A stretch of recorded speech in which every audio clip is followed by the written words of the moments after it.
আসসালামু আলাইকুম ওয়া রাহমাতুল্লাহ। সাস্টে তুমি কিছু কোয়েশ্চেন পরীক্ষার হলে যেই কমন পাবা। সো আমি সেখান থেকে বিগত বছরের প্রশ্নগুলি অ্যানালাইসিস করে কয়েকটা প্রবলেম নিছি যেগুলো তুমি এইবার পরীক্ষার হলে পাওয়ার সম্ভাবনা অনেক বেশি। সো কিভাবে শর্টকাট ইউজ করে দ্রুত সলভ করে ফেলা যায় এবং পরীক্ষার হলে যেহেতু একটা প্রেশারের মধ্যে থাকতে হয়, সো ফর্মুলাগুলো যদি তুমি একটু জানো, শর্টকাট গুলো যদি একটু অ্যাপ্লাই করতে পারো, তাহলে তুমি সবার থেকে এগিয়ে থাকবা। সো চলো আমরা প্রবলেম সলভিং এ চলে যাই। তো এই প্রবলেমটা আসছে ফার্স্টে 19-20-এ। সো দেখো একটু খেয়াল করে কি বলছে। 0.1% সোডিয়াম হাইড্রোক্সাইড দ্রবণের পিএইচ কত? তাহলে দেখো আমাদেরকে পিএইচ বের করতে বলছে। তো এখানে কয়েকটা জিনিস বোঝার আছে। দেখো 0.1% বলছে এবং এটা কিন্তু দেওয়া আছে কি সোডিয়াম হাইড্রোক্সাইড। এটা কি ক্ষার নাকি অ্যাসিড? অবশ্যই এটা ক্ষার নাকি? তো ক্ষারের ক্ষেত্রে পিএইচ হয় নাকি পিওএইচ হয়? অবশ্যই পিওএইচ হয়। তো এখানে টুইস্ট আছে প্রবলেম, যেহেতু সাস্টে আসছে ভাই। তো প্রথম কথা হচ্ছে আমরা ফর্মুলাটা একটু লিখি, মানে পিএইচ এর যেটা আজন্ম জানা যে ফর্মুলাটা, pH equals to minus log H plus ঘনত্ব। Okay, so similarly pOH equals to same ভাবে মাইনাস লগ, জাস্ট ঘনত্বটার জায়গায় হবে হাইড্রোক্সিল মাইনাস। এটুক তো আমরা সবাই বুঝছি, অবশ্যই বুঝছি। এইবার একটু খেয়াল করো, আমরা যখনই দেখবো পার্সেন্টেজ দেওয়া আছে কোথাও, যখনই দেখবো কোথাও পার্সেন্টেজ দেওয়া আছে, ঠিক তখনই আমরা একটা একটা শর্টকাট অ্যাপ্লাই করবো। শর্টকাটটা কি বলো? শর্টকাটটা হচ্ছে ঘনত্ব ইকুয়ালস টু হবে 10x ডিভাইডেড বাই m। ঠিক আছে, আণবিক ভর তো বা পারমাণবিক ভর। একটু খেয়াল করো, যেহেতু এখানে তোমার যোগ দেওয়া থাকবে, সো অবশ্যই এটা আণবিক ভর হবে। তো 10x ডিভাইডেড বাই m, তাহলে এই জায়গাটাতে x এর মান হচ্ছে যে পার্সেন্টেজটা দেওয়া থাকবে, যে পার্সেন্টেজটা দেওয়া থাকবে। তাহলে আমি যদি একটু বসাই এই জায়গাটাতে 10 ইন্টু x, না তো x হচ্ছে 0.1 ডিভাইডেড বাই m। m মানে কত? এখানে আণবিক ভর, সোডিয়াম হাইড্রোক্সাইডের আণবিক ভর কত? 40। তাহলে এখান থেকে আমরা পাবো মূলত 1/40। ওকে, সো এটার অ্যাকচুয়ালি কি হয়, এটার পিএইচ হয় নাকি পিওএইচ হবে? কারণ এটা তো কিসের ঘনমাত্রা বাইর করছি আমরা, এটা হচ্ছে মূলত হাইড্রোক্সিলের ঘনমাত্রা। তো আমরা ইউজ করব ওইটা। তাহলে আমরা এখান থেকে পিওএইচ বের করে ফেলতে পারি, মাইনাস লগ এখানে কত হবে 1/40। এখন কথা হচ্ছে ভাইয়া, আমাদেরকে বলছি কি পিএইচ বের করার জন্য। তোমরা ম্যাক্সিমামে যেটা করবা, এই ঘনত্বটা এই যে পিএইচ এর এখানে বসায় তোমরা আনসার বের করে দিয়ে আসবা পরীক্ষা হলে, আর ভাববা তোমার প্রবলেম তো সলভ হয়ে গেছে। কিন্তু এখানে দেখো 1 2 3 4 5টা অপশন দেওয়া আছে, এইটা দিয়ে বাইর করলে যে আনসারটা আসবে ওইটা কিন্তু সাস্টে টিচারে দিয়ে দেয়। সো তোমার মনে হবে যে তোমার হয়েছে, কিন্তু আসলে হয় নাই। এটা ম্যাক্সিমাম টাইম হয়ে থাকে। সো একটু খেয়াল করো, তোমাকে বলছে পিএইচ বের করার জন্য, তুমি বের করে দিয়ে আসতেছো পিওএইচ, ওই যে তাড়াতাড়ি করতে যে। তো আমরা কিন্তু আরেকটা ফর্মুলা জানি যে pH plus pOH equals two কত? 14। তাহলে সিম্পলি আমরা এখান থেকে দেখো পিএইচ ইকুয়ালস টু বলতে পারি 14 মাইনাস হচ্ছে পিওএইচ, তাহলে মাইনাসে মাইনাসে প্লাস লগ 1/40। তাহলে দ্যাট মিনস এটা হবে 12.39। ক্যালকুলেশন যদি ঠিক থাকে একটু দেখে নিও। তো আশা করি বুঝতে পারছো এটা। অনেকগুলা কথাবার্তা এখানে বলছি, সো একটু রিক্যাপও হয়ে গেল, ফর্মুলাটাও দেখে নিলাম। ওকে, সো নেক্সট। তো একটু খেয়াল করো, এটা একটা মজার প্রবলেম এবং এটা পরীক্ষায় প্রায় সময় চলে আসে ফার্স্টে। তো এটা কিন্তু চুটকিতে সলভ করে ফেলা যায়। যেমন আমি এটা আনসার তোমাদেরকে বলে দিতে পারি, 4 ইন্টু 1600 সমান হচ্ছে 6400। তো তোমরা নিশ্চয়ই এখন মাথা চুলকাইতেছো যে কিভাবে করলেন ভাইয়া। তো চলো আমি তোমাদেরকে শিখাই দিই। যেহেতু কষ্ট করে তোমাদেরকে এগুলো শেখাচ্ছে, একটু শেয়ার করে দিও। ভালো কাজ করো, তোমার অন্যান্য ফ্রেন্ডরা দেখলে তোমারই নেকি হবে, তোমারই ফায়দা হবে। ওইটার উসিলে হয়তো তোমার চান্স হয়ে যেতে পারে। ওকে, কে জানে ভাই। তো খেয়াল করো, এই জায়গাটাতে বেশি কথা বলবো না। একটি তেজস্ক্রিয় পদার্থের অর্ধাই দেওয়া আছে, এটা বুঝো কিন্তু। পরে বলছে কত বছর পরে পদার্থের 15/16 অংশ ক্ষয়প্রাপ্ত হবে। তো যখনই এই টাইপের কোয়েশ্চেন আসবে, তোমাকে জাস্ট আমি শর্টকাটটা দেখাই, বেশি আলোচনা করলে তোমাদের ঝামেলা হবে। এখানে দেওয়া আছে কত, সারা বছরই তোমরা জাস্ট বেসিক বেসিক পড়ছো, সলভই করতে পারো না। এখানে দেওয়া আছে কত, 15/16। তো এখানে তুমি জাস্ট কয়েকটা কাজ করো। এখানে তোমার লবে যে থাকবে ওইটাতে তুমি 1 বসাও, আর হরে যে থাকবে ওইটাতে তুমি টু টু দি পাওয়ার যত হয় তততে তুমি বসায় দিবা। বুঝো নাই? এখানে কি বলছি দেখো তো, ট্রান্সফরমেশন করি। এখানে বলছি যে লবের মধ্যে তুমি যাই থাকুক না কেন তুমি 1 বসাও, আর নিচে হচ্ছে হরে তুমি 2 আগে বসাও। 2 এর পাওয়ার কত হইলে তোমার এইটার সাথে মিলে ওইটাই তুমি বসাবা। ওকে, মানে 16 আছে, 16 কে টু টু দি পাওয়ার কত হইলে তুমি বসাইতে পারবা, ওই হিসাবে তুমি বসাবা। তাহলে 4, 4 টু টু দি পাওয়ার 4 মানে 16। এখন এই জায়গাটাতে যে 16টা আছে, এই জায়গাটাতে যে 16টা আছে, খেয়াল করো, এই যে 4টা আছে পাওয়ার, এই পাওয়ার দিয়ে তুমি মূলত এই যে আমি এই কাজটা করছি, এখানে পাওয়ার দিয়ে আমি এই যে তোমার অর্ধেক যেটা ছিল ওটাকে গুণ করে দিছি। বুঝছো? বুঝছো কিনা বলো? তাহলে সিম্পল দেখো তো কত হবে, সিম্পল 4 ইন্টু 1600। তাহলে আলটিমেট এটা আনসার হচ্ছে 6400। বুঝছো কিনা ভাই বলো, বুঝছো কিনা ভাই বলো। বুঝে থাকলে বুঝে থাকলে ভিডিওটা একটু শেয়ার করো বন্ধুদের কাছে। আশা করি এই ফর্মুলাটা তোমাদের আজীবন কাজে আসবে সামনে যত জায়গায় পরীক্ষা দিবা। না, একটা প্রবলেমটাও 18-19 এবং খুবই কনসেপচুয়াল একটা প্রবলেম। দেখো, এটা পারলে বাকি সব প্রবলেম পারবা রিলেটেড। 20 গ্রাম ভর বিশিষ্ট কোনো বস্তুকে 5 মিটার দীর্ঘ সুতার সাহায্যে বৃত্তাকার পথে ঘোরানো হচ্ছে। বস্তুটি 6 সেকেন্ডে 30টি পূর্ণ আবর্তন করে। This is very vital point. আমাদেরকে বলছে সুতার টান বের করতে। ওকে, তো জিনিসটা একটু ভিজুয়ালাইজ করাই তোমাদেরকে, তাহলে বুঝবা। এই হচ্ছে, মনে করো যে একটা দুষ্টু বাচ্চা কি করতেছে। একটা দুষ্টু বাচ্চা, মনে করো যে এই যে এই কেন্দ্রে তার হচ্ছে এই হচ্ছে আঙ্গুল। ওকে, একটা দুষ্টু বাচ্চা সে একটা দড়ি এখানে পেঁচাইছে। পেঁচায় কি করছে, সে এই যে একটা বৃত্তাকার পথে এদিকে এইভাবে ঘুরাইতেছে। ওকে, তো এই মনে করো যে পাথরটা, এটা হচ্ছে একটা পাথর, এখানে মধ্যে বাঁধার পরে সে এই বেগে হচ্ছে ঘুরাইতেছে। তো এইদিকে তার ব্যাগটা কাজ করতেছে। মাথায় রেখো, বৃত্তাকার পথের ক্ষেত্রে যখন হিসাব করবা তখন এই যে এই দড়িটুকু হচ্ছে তার আর ব্যাসার্ধ, আর এইদিকে তার কাজ করতেছে রৈখিক বেগটা। মাথায় রেখো, এই স্পর্শক বরাবর, বৃত্তের স্পর্শক বরাবর কাজ করে তার রৈখিক বেগ, যেটা ওইটা। ঠিক আছে, একটু লিখে দিচ্ছি, রৈখিক বেগ, রৈখিক বেগ। তো আমরা সিম্পল ভাবে আমরা কিন্তু অনেক কিছু জানি। কি কি জানি আমরা? জানি এই যে বস্তু যেটা আছে, মানে এই যে বৃত্তাকার পথে, তাহলে বৃত্তাকার পথে কি হইতেছে ঘটনাটা, বৃত্তাকার পথে এই যে এইদিকে মানে সে ঘুরতেছে। তো ওই ক্ষেত্রে হচ্ছে তার ওমেগা, কৌণিক বেগ। তো রৈখিক বেগের সাথে কৌণিক বেগের সম্পর্ক ছিল v equals to omega cross r, vector দিয়ে চিন্তা করলে এটা, আর simply v equals to omega r. এটা একটু সবাই খাতায় নোট করো, v equals to omega r, এটা হচ্ছে তার কি রৈখিক বেগের সাথে কৌণিক বেগের সম্পর্ক। তো আমাদেরকে বলছে টান বের করতে, তাহলে এই যে সুতার টান এখানে কাজ করবে না? হ্যাঁ, একটু বলো আমাকে, এই যে দিকে সুতার টান কাজ করবে না? ভিতরের দিকে বা বাইরের দিকে, যেদিকে বলো সুতার টান কাজ করবে না? দ্যাট ইজ কল টি। তো এই টিটা হচ্ছে মূলত কেন্দ্রমুখী যে বলটা, ওইটা কেন্দ্রমুখী যে টানটা, সুতার মধ্যে টান, সে হাতের মধ্যে একটা টান অনুভব করবে না সুতা ঘুরাইলে, দ্যাট ইজ কল কেন্দ্রমুখী বা সেন্ট্রিফিউগাল ফোর্স। এটা কি টান বলে বৃত্তাকার পথের ক্ষেত্রে। তো আমি তোমাদেরকে একদম রুট, মানে একদম মেইন থেকে বুঝাই দেই যাতে তুমি প্রবলেমটা বুঝো ভালো মতো। দেখো, আমরা জানি কি এফ সি ইকুয়ালস টু, আমরা শিখে আসছি যে ভাই এম বি স্কোয়ার বাই আর, একদম বাচ্চাকালে শিখে আসছি। তো আমরা এখান থেকে দেখো কৌণিকের জিনিসগুলো বের করে ফেলতে পারি। এম তো জায়গায় থাকবে কনস্ট্যান্ট, ইনটু এখানে আমরা ভিটাকে কি করবো, যে একটু আগে দেখাইছি তোমাকে, ভিটাকে আমরা কৌণিক বেগে কনভার্ট করলে হয়ে যাবে ওমেগা আর, এটার উপরে হচ্ছে স্কোয়ার, যেহেতু বেগের উপরে স্কোয়ার ছিল, ডিভাইড বাই আর। ঠিক আছে, তো সিম্পলি একটু খেয়াল করো, এম এর জায়গায় থাকলো, দ্যাট ইজ কল, আমি এটাকে স্কোয়ার করে দিলে এটা হচ্ছে স্কোয়ার হয়ে যাবে, নিচে হচ্ছে আর। তো এখন তুমি বলবা যে ভাইয়া এখন ওই যে এই আটটা দিয়ে আটটা কাটা দিলে উপরে একটা আর থাকে, তাহলে এখানে সূত্র হয়ে যাচ্ছে এম ওমেগা স্কোয়ার আর। তাহলে ভাইয়া এটাই হচ্ছে মূলত ভাইয়া আমাদের সেই টানটা, কাঙ্ক্ষিত টানের সূত্র। সবাই একটু নোট করো, নোট করো সবাই একটু। আচ্ছা, তো দেখো এখন আমাদের যে ডিফিকাল্টিস সেটা হলো এই যে এখান থেকে আমাদের ওমেগাটা বের করতে হবে। এম আছে আর দেওয়া আছে, জাস্ট ওমেগাটা বের করতে হবে, অর্থাৎ আমাদের কৌণিক বেগটা বের করতে হবে। তো কৌণিক বেগ বের করার অনেকগুলো নিয়ম আছে। যেমন ওমেগা ইকুয়ালস টু আমরা জানি সিম্পল ভাবে যে ভাই 2 পাই ডিভাইডেড বাই এই যে টি, টিটা হচ্ছে তার পর্যায়কাল। আরেকটা জানি যে ওমেগা ইকুয়ালস টু ভাই যখন ফ্রিকোয়েন্সি দেওয়া থাকবে 2 পাই এফ। আরেকটা জানি যখন ভাই দেওয়া থাকবে যে সামথিং টাইমে সে এন তমবার ঘুরতেছে, that is call 2 pi n divided by T. তাহলে এই জিনিসগুলো আমরা জানি। তো দেখো তোমার কোনটা এখানে আসলে পড়তেছে, আমাদেরকে বলছে 6 সেকেন্ডে 30টা পূর্ণ গুণন দে, তাহলে আমার এই টাইপে আমাদের সূত্রটা পড়তেছে, তাহলে আমরা এই সূত্রটা ইউজ করব। তাইলে একটু খেয়াল করো তো, আমাদেরকে টান বের করতে বলছে না, তাহলে আমরা একদম একসাথে সব বের করে ফেলি। তাহলে আমরা দেখো এখান থেকে টি ইকুয়ালস টু আমরা বলতে পারি m omega square, that means এখানে কি আছে বলো, একদম মান বসাই দেই। এম এর মান কত দেওয়া আছে 20 gram, that means 20 divided by 10 to the power cube, তাহলে কেজিতে চলে গেছে। তাহলে ওমেগা স্কয়ার মানে কত, ওমেগা স্কয়ার মানে হচ্ছে ভাইয়া 2 পাই, এখানে আপনাকে দেওয়া আছে 30 বার ঘুরতেছে, তার মানে হচ্ছে 30 ডিভাইডেড বাই কত সেকেন্ডে, 6 সেকেন্ডে, দ্যাট মিন্স 6 সেকেন্ড স্কয়ার করলেন ভাইয়া, ভালো কথা, ইনটু একটা আর দিয়ে দেন। আর এর মান কত দেওয়া আছে, এখানে আর এর মান দেওয়া আছে 5 মিটার। তো ভাইয়া 5টা বসায় দেন, এবার হিসাব করেন, আনসার চলে আসবে।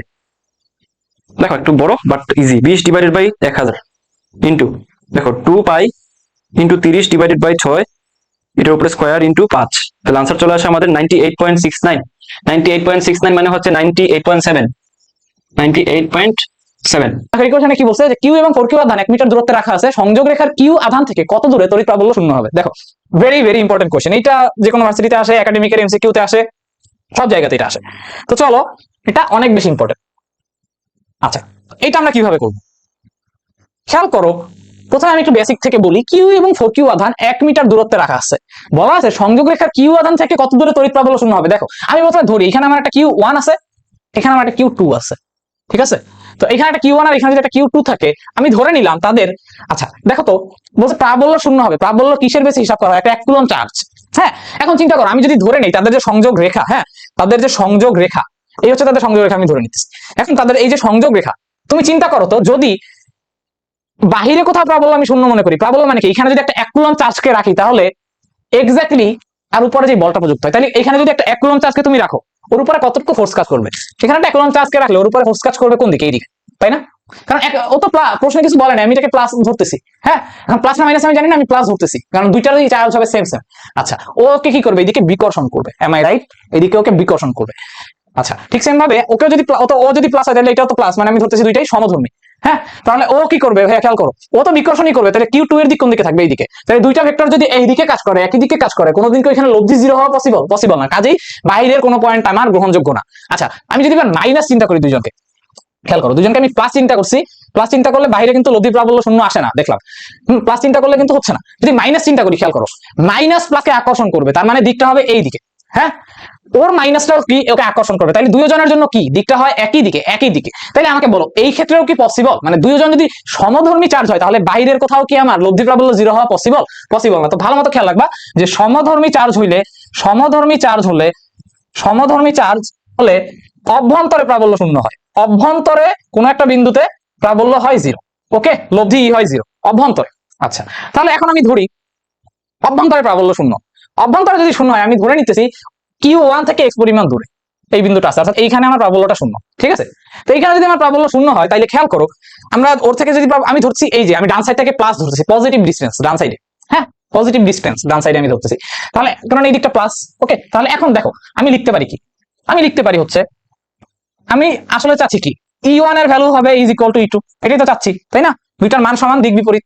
ওকে, তাহলে খেয়াল করো তো, দুই সাইডে বসবে কি 1/4 দুই সাইড থেকে কাটাকাটি চলে গেল, দুই সাইড থেকে চলে গেল। তাহলে প্রথম জনের জন্য যদি হয় Q1, ওর জন্য যদি দূরত্ব হয় x square is equal two দ্বিতীয় জনের জন্য হবে Q2 ডিভাইডেড বাই, দেখো ওর জন্য দূরত্বটা কত ভাইয়া, ওর জন্য দূরত্বটা কত? ওর জন্য দূরত্বটা হবে, খেয়াল করো তো, পুরা দূরত্বটা হচ্ছে d, যদি আমি মনে করি যে পুরা ডিসটেন্সটা হচ্ছে d, এটা আমি ভাবতেছি পুরা ডিসটেন্সটা হচ্ছে d, তাহলে ওর জন্য মানে আমি তো ভ্যালু নিচ্ছি, ওর জন্য ভ্যালুটা কত হবে? d মাইনাস x এর হোল স্কয়ার হবে, তাই না? d মাইনাস x এর হোল স্কয়ার হবে। ওকে, আচ্ছা, এইভাবে চিন্তা করতে পারো, পুরো দূরত্ব d, ওর জন্য তো এটা মাইনাস হবে, কারণ আমি ওর সাপেক্ষে দূরত্ব ভাবতেছি এই দিকে, কিন্তু x কে আমি চিন্তা করছি পজিটিভ দিকে, এইভাবে ভাবতে পারো। যাই হোক, আমরা যা ভ্যালু নিয়ে কাজ করি, d মাইনাস x এর হোল স্কয়ার। ওকে, তো এখান থেকে আমরা আমাদের যে প্রেডিকশন অনুযায়ী আমাদের x এর কোন ভ্যালু নেওয়া উচিত, অবভিয়াসলি পজিটিভ ভ্যালুটা আমরা অ্যানসার আকারে নিব। তাহলে এখান থেকে দেখো আমরা লিখতে পারি কি, লিখতে পারি যে d মাইনাস এর x পক্ষান্তর করলাম ডিভাইডেড বাই x, পুরোটার উপর একটা whole square is equal to Q2 by Q1 লেখা যাবে, তাই না? তাহলে সেইখান থেকে আমি একটা জিনিস লিখতে পারি যে রুটটাকে এই সাইডে নিয়ে আসো, রুটটাকে যদি আমি এই সাইডে নিয়ে আসি, আমি পরের লাইনে লিখতে পারি, দেখো d by x minus 1 is equal to root over এর, সরি এটা Q2 হবে, Q2 ডিভাইডেড বাই Q1। ওকে, আচ্ছা, তাহলে এরপর দেখো আমাদের দরকার হচ্ছে x এর ভ্যালু, তাই না? x এর ভ্যালু, তাহলে d মানে x ইকুয়াল টু কত, দেখো পরের লাইনে কি লেখা যায়, d by x equal to করলে 1টা ওই সাইডে যাবে, বা x ইকুয়াল টু চলে আসে d divided by 1 plus root over Q2 divided by Q1। ঠিক সেম ভাবে মহাকর্ষীয় ক্ষেত্রের ক্ষেত্রে একটা ফর্মুলা হয় root over m2 by m1। ওকে, তো আমি এখন তোমাদেরকে এটা বের করে দেখাইছি কনসেপ্টটা ক্লিয়ার করতে, তোমরা এটা কিন্তু ডিরেক্টলি অ্যাপ্লাই করবা, নইলে কিন্তু আমার এটা দেখানোটা বৃথা যাবে। সো সবাই এটাকে ডিরেক্টলি অ্যাপ্লাই করবা। এখন দেখো আমি যেই ম্যাথটা করতেছি, এই ম্যাথের ক্ষেত্রে আমি জাস্ট এখন এই ফর্মুলাটাকে অ্যাপ্লাই করবো। হ্যাঁ, তো কারণ বুঝতে পারতেছি এখানে দুজন সমধর্মী চার্জ, তো তোমাদের একটা HW দিতে পারি আমি চাইলে, তোমরা হচ্ছে দুইটা বিপরীতধর্মী চার্জ হইলে এটার ফর্মুলা কেমন হয় ওইটা বের করার ট্রাই করতে পারো, বাট ওইটা খুব একটা বেশি পরীক্ষাতে আসতে দেখা যায় না, এই জন্য আর আমি এটা বের করিনি। এখন দেখো, তাহলে আমরা যদি এক্সটা বের করি, x ইকুয়াল টু কত হবে, d কত এখানে 1 ডিভাইডেড বাই নিচে আসবে 1 প্লাস, দেখো Q2 মানে কি, আমি দূরত্ব ধরছি একজনের থেকে, Q আধান থেকে, মানে যার থেকে দূরত্ব আমি চিন্তা করছি সে হচ্ছে Q1, অপরজন হবে Q2, তাহলে x ধরছি আমি ওর থেকে, তাহলে root over Q2 by Q1 যদি হয় সূত্র, Q2 মানে কি 4Q, নিচে থাকবে Q। ওকে, তাহলে আমাদের সূত্র কি আসে, 1 বাই 1 প্লাস Q কাটা রুট 4 মানে হচ্ছে 2, অর্থাৎ 1 থাক, মানে হচ্ছে 0.33 মিটার। ওকে, সো 1/3 মানে 0.33 মিটার। তাহলে আমাদের অ্যান্সার কত? অ্যান্সার হচ্ছে এ নাম্বারটা। নেক্সট কোয়েশ্চেন দেখি, বলা আছে চারটা একই মানের তড়িৎ চার্জ একটা বর্গক্ষেত্রের প্রত্যেকটা বাহুর দৈর্ঘ্য হচ্ছে 0.2 মিটার, তো চার কোণায় স্থাপন করা হলে কেন্দ্রবিন্দুতে বৈদ্যুতিক প্রাবল্য কেমন হবে? এই তো এই টাইপের বড় কোয়েশ্চেন, এটা আসলে নরমালি ভার্সিটিতে আসার চান্স নাই, বাট সাস্টে আসতে পারে, নোবডি ক্যান সে সাস্টে আসতে পারে। আগে দেখি যেটা বড় নাকি ছোট, কজ আমাদেরকে আগে দিক নিয়ে একটু ভাবতে হবে। দেখো আমি আগে একটা বর্গ নিলাম, বলছে একই মানের একটা তড়িৎ চার্জ একটা বর্গক্ষেত্রের ভিতরে আমি বসাইছি। হ্যাঁ, বর্গক্ষেত্রে যদি আমি বসাই, খেয়াল করো তো, চারটা বাহুতে আমি বসাইছি, একই মানের চার্জ বর্গক্ষেত্রের চারটা কোণায় বসাইছি। সো এটা আমার ধরলাম Q1, আচ্ছা কিউই তো সবাই, সো সবাইকে আমি কিউ ধরি, q that's q and that's q. Okay, আচ্ছা এখন বলা হয়েছে যে 4 কোণে স্থাপন করলে কেন্দ্রবিন্দুতে প্রাবল্য কত। আচ্ছা হ্যাঁ, এইটা ভার্সিটিতে আসতে পারে। কারণ কি, এটা যদি তুমি একটু তাকাও বা তোমার যদি কনসেপ্ট ক্লিয়ার থাকে, তুমি কোশ্চেন পড়া মাত্র বুঝে ফেলবা। কজ খেয়াল করো, এখানে লব্ধি প্রাবল্য কত হবে। আমার কেন্দ্রে প্রাবল্য বলছে না, কেন্দ্রবিন্দুতে, অর্থাৎ এই বিন্দুটাতে। তো একটু খেয়াল করো তো, আমি যদি চিন্তা করি আমার এই ডায়াগোনাল বরাবর, আমি যদি চিন্তা করি শুরুতে আমার এই ডায়াগোনালটা বরাবর, এই ডায়াগোনালটা বরাবর যদি আমি একটু ভাবি, খেয়াল করো প্রথম জনের জন্য, অর্থাৎ এই চার্জের জন্য, এই চার্জের জন্য প্রাবল্যের দিকটা কোন দিকে। হ্যাঁ ধরতেছি, মানে বিপরীত ধর্মী ভাবতে পারো, একই কথা, দুজন আমি প্লাস ভাবতেছি, মাইনাস ভাবলেও একই জিনিসই আসবে। কারণ আমরা দেখছি অলরেডি সমধর্মী চার্জ হইলে ই এর দিকটা কিরকম হয়, বিপরীত ধর্মী হইলে এর দিক কেমন হয়। দেখো, তো কিউ যদি পজিটিভ হয়, আচ্ছা প্রশ্নে বলাই আছে যে কিউ পজিটিভ, তাইলে আর কি। সো দেখো, ও হচ্ছে একটা এক কুলম্ব চার্জকে এইদিকে বিকর্ষণ করবে, ও হচ্ছে এইদিকে বিকর্ষণ করবে। ওকে, তাহলে এই দুটো কিন্তু নালিফাই হয়ে গেছে, কারণ মান তো সমান, Q1 Q2 by r square. হ্যাঁ, এফ চিন্তা করলে আর ই চিন্তা করলে কিউ বাই আর স্কয়ার, তো দুইজনের কিউ সেম, তাইলে এই দুইটা 180 ডিগ্রি অ্যাঙ্গেলে যদি কাজ করে, লব্ধি জিরো। একইভাবে আমি যদি এই বাহুর ক্ষেত্রেও বলি, ও হচ্ছে ওকে এইদিকে বিকর্ষণ করে, ও হচ্ছে ওকে এইদিকে বিকর্ষণ করে, তাহলে দেখো এই বাহুতেও কোনো লব্ধি নাই, এই বাহুতেও কোনো লব্ধি নেই, আলটিমেটলি কোনো লব্ধি প্রাবল্য থাকে না। সো এই ক্ষেত্রে আমার ই এর মান কত, শূন্য। হ্যাঁ, এটা ভার্সিটিতে আসতে পারে, বাট যদি মানগুলো ডিফারেন্ট হতো তখন কিন্তু আমাকে বড় ক্যালকুলেশন করা লাগতো, ওইটা ভার্সিটিতে আসার চান্স কম। চার্জটি কিন্তু এই টাইপের ইন্টিগ্রেশন সরাসরি চলে আসে, খুবই ইম্পর্টেন্ট। নর্মালি যদি তোমাকে একটা ইন্টিগ্রেশন দিয়ে বলে যেখানে কিনা 0 থেকে π/2 পর্যন্ত লিমিট এবং cos to the power square অথবা cos to the power cube অথবা cos টু দি পাওয়ার 4 দেওয়া থাকে, তখন তুমি সরাসরি সূত্র অ্যাপ্লাই করে বের করে ফেলতে পারো ত্রিকোণমিতির, অথবা তুমি ক্যালকুলেটর দিয়েও বের করে ফেলতে পারো, বাট ওইটা লেন্দি প্রসেস। আর এখানে তো আছে cos to the power 8, cos to the power 12, ওইদিকে আছে sin টু দি পাওয়ার 7, একটা বড় নাম্বার, হিউজ নাম্বার। এটা আসলে তুমি নর্মালি করতে গেলে তোমার 4-5 পৃষ্ঠা লাগবে, প্লাস অনেক সময় লাগবে। ক্যালকুলেটর দিয়ে করলে 1 থেকে 2 মিনিট তোমাকে বসে থাকা লাগবে, বিকজ ক্যালকুলেটরের ম্যাক্সিমাম ক্ষেত্রে অনেক সময় নিয়ে এই প্রবলেমগুলো সলভ করে। তারপর রেডিয়ান ডিগ্রি নিয়ে তোমাদের ঝামেলা তো আছেই। সো আমি তোমাদেরকে ওয়ালিস থিওরেমের মাধ্যমে এই প্রবলেমগুলো কিভাবে 5 সেকেন্ডের ভিতরে সলভ করে ফেলা যায় সেটাই শেখাবো। ওকে, সো চলো শুরু করি। প্রথমে হচ্ছে ওয়ার্ড নাম্বার, মানে sin টু দি পাওয়ার 7, নিচে দেখো sin টু দি পাওয়ার 5। ঠিক আছে, এগুলা কি নাম্বার দেখো তো, খেয়াল করো, 7 এবং 5 এগুলো হচ্ছে ওয়ার্ড নাম্বার। তো এখানে সাইনের জায়গায় কজও থাকতে পারে, এটা কোনো বিষয় না। তো এটা কিভাবে সলভ করবো আমরা? ওকে, তো চলো আমরা দেখি এখানে কি আছে। সাইনের পাওয়ার কত, 7, নিচে বসাও 7, 7 এর থেকে 1 কম কত, 6, গুণ গুণ, 6 এর থেকে 1 কম কত, 5, 5 এর থেকে 1 কম কত, 4, 4 এর থেকে 1 কম কত, 3, 3 এর থেকে 1 কম কত, 2, 2 এর থেকে 1 কম কত, 1, 1 এর থেকে 1 কম কত, 0। এইখানে একটা কথা আছে, দেখো 0 আসা মানে কি, পুরাটুকু 0 হয়ে যাওয়া, তাহলে তুমি 2/3 পর্যন্ত রাখবা। অড নাম্বারের ক্ষেত্রে অলওয়েজ মাথায় রাখবা, অড নাম্বারের ক্ষেত্রে তোমার অলওয়েজ 2/3 আসবে।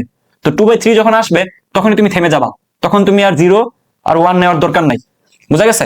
এটুকু পর্যন্ত তুমি রেখে দিবা। তাহলে এখন তুমি সলভ করতে পারবা এটা।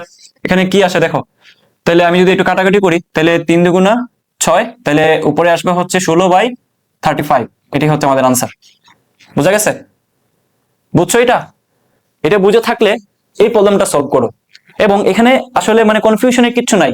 এখানে তোমার যদি সাইনের জায়গায় মানে 0 থেকে π/2 সাইনের জায়গায় যদি cos থাকে, cos to the power 5 x dx, formula কিন্তু সেম অ্যাপ্লাই হবে।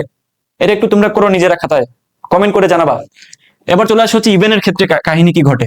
খেয়াল করো, সেম ভাবে একটা টান দিলাম। তো এখানে কি আছে দেখো, যখনই ইভেন থাকবে, ইভেনের ক্ষেত্রে তুমি শুরুর দিকে এখানে যেভাবে করছো এখানে তুমি ঠিক একইভাবে করবা। বাট এখানে একটা বিষয় আছে, খেয়াল করো, চলো দেখি। 8, 8 এর থেকে 1 কম কত, 7, 7 এর থেকে 1 কম 6, 6 থেকে 1 কম হচ্ছে 5, 5 থেকে 1 কম হচ্ছে 4, 4 থেকে 1 কম হচ্ছে 3, 3 থেকে 1 কম হচ্ছে 2, 2 থেকে 1 কম হচ্ছে 1।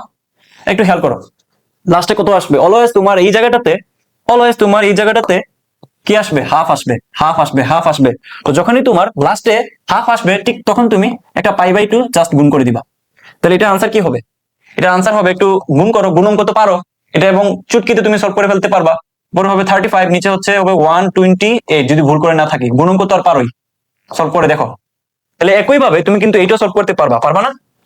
এটা পারবা কিনা বলো, এই প্রবলেমটা পারবা কিনা? অবশ্যই পারার কথা। আর এটা কি তোমরা করছো? করে থাকলে একটু মিলাও আমার সাথে, ঠিক আছে? একটু মিলাও। এখানে cos থাকলে কিন্তু বিষয় না, এখানে sin cos এখানে বিষয় না, বিষয় হচ্ছে ইভেন আর অড এর ক্ষেত্রে। সো এটার ক্ষেত্রে কি হবে বলো, এটার ক্ষেত্রে কি হবে? নিচে হচ্ছে 5, উপরে হচ্ছে 4, 4 থেকে 1 কম হচ্ছে 3, 3 থেকে 1 কম হচ্ছে কত, 2। তাহলে এটার আনসার এখানে π/2 হবে না, কিন্তু মাথায় রেখো π/2 হবে কখন, যখন ইভেন হবে। আর এটার ক্ষেত্রে তোমার π/2 থাকবে না, যেটা আনসার হচ্ছে ওইটাই।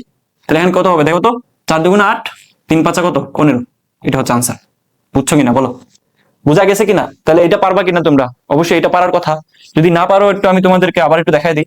খেয়াল করো, এটা কি হবে, 12, 12 থেকে 1 কম কত, 11, 11 থেকে 1 কম কত, 10, 10 থেকে 1 কম কত, 9, 8, 7, 6 5 4 3 2 1। এই যে দেখো অলওয়েজ হাফ আসবে। অলওয়েজ কি আসবে বলো? অলওয়েজ এই জায়গাটাতে হাফ আসবে। তাহলে অলওয়েজ যদি হাফ আসে তাহলে লাস্টে কি করবা? যখনই হাফ দেখবা তখনই একটা পাই বাই 2 কি করবা? গুণ করে দিবা। তাহলে বাকিটুকু তো হিসাব করে ফেলতেই পারবা। আহামরি কঠিন না কিন্তু এই জায়গাটাতে। বুঝা গেছে? বুঝাইতে পারছি? তো প্রথমে শর্টকাটটার দিকে একটু তাকাই, খেয়াল করো।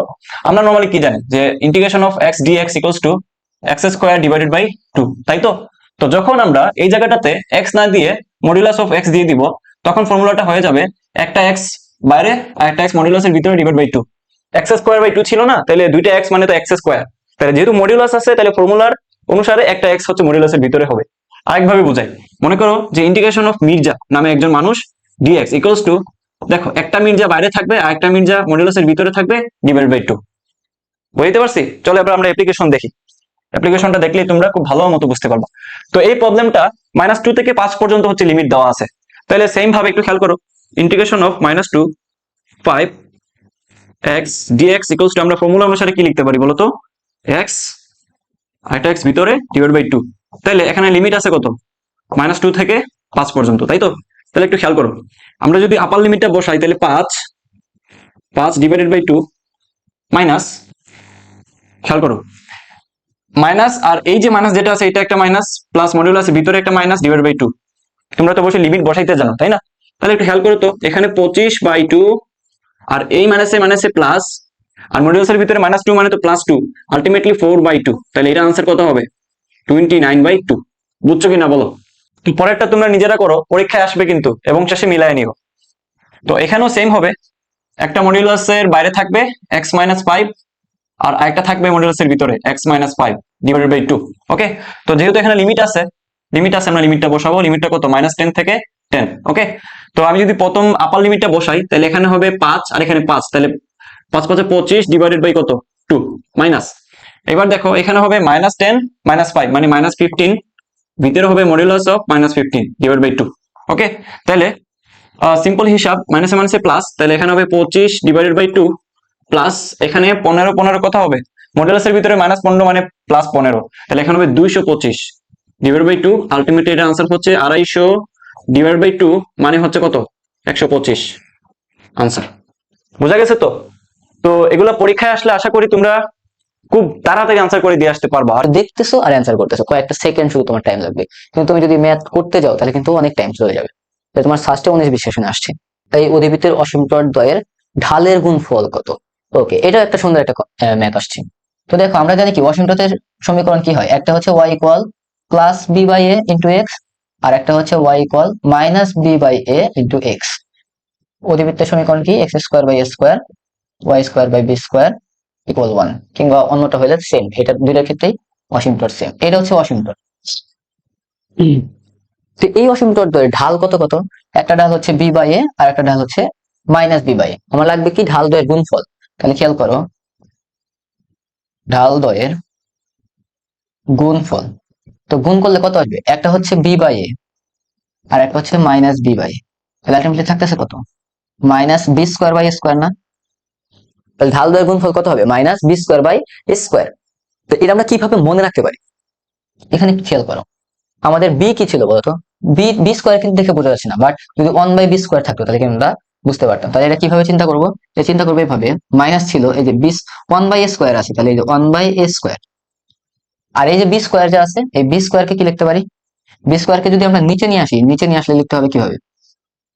1/b square. এটা একটু বুঝে ট্রাই করো। এখানে বি স্কোয়ার ছিল আমাদের উপরে, তো আমি কি করতেছি? বি স্কোয়ার কে নিচে নিয়ে আসতেছি। তো বি স্কোয়ার কে নিচে নিয়ে আসতে গেলে কি লিখতে হবে? 1/b স্কোয়ার না? কারণ এই যে তুমি নর্মাল চিন্তা করো, এটাকে যদি আবার উপরে নিয়ে যাও সেম বি স্কোয়ারই থাকে। তো এটাকে আমরা লিখতে পারি কি? -1/a square divided by 1/b square. তো মাইনাস, তো 1/a স্কোয়ার কি ছিল? এক্স স্কোয়ারের সহগ না? তাহলে এটা হবে হচ্ছে এক্স স্কোয়ার এর সহগ। আর 1/b স্কোয়ার কি ছিল? ওয়াই স্কোয়ারের সহগ না? -1/b স্কোয়ার ছিল ওয়াই স্কোয়ারের সহগ। তো মাইনাস সহগ নিয়ে লিখি, এটা হবে হচ্ছে ওয়াই স্কোয়ার এর সহগ। তো দ্যাট মিনস আমাদের ঢাল দ্বয়ের গুণফল কি হবে? এইটা হচ্ছে শর্টকাট সূত্র, মনে রাখবা। মানে এত কিছু বললাম, এটা মেইনলি ব্যাখ্যা ছিল, যে কনসেপ্ট ছিল, মেইন কি কনসেপ্ট, আর এটা হচ্ছে মেইনলি মনে রাখতে হবে আমাদের এমসিকিউ ট্রিক হিসেবে। ঠিকটা কি? যে আমাদের যদি বলে যে একটা অসীমতটের সমীকরণ দেওয়া আছে, তো এখান থেকে ঢাল অসীমতটের কি বলে একটা ইয়া আছে, অধিবৃত্তের সমীকরণ দেওয়া আছে, তো ওই অধিবৃত্তের অসীম চর দ্বয়ের ঢালের গুণফল কত।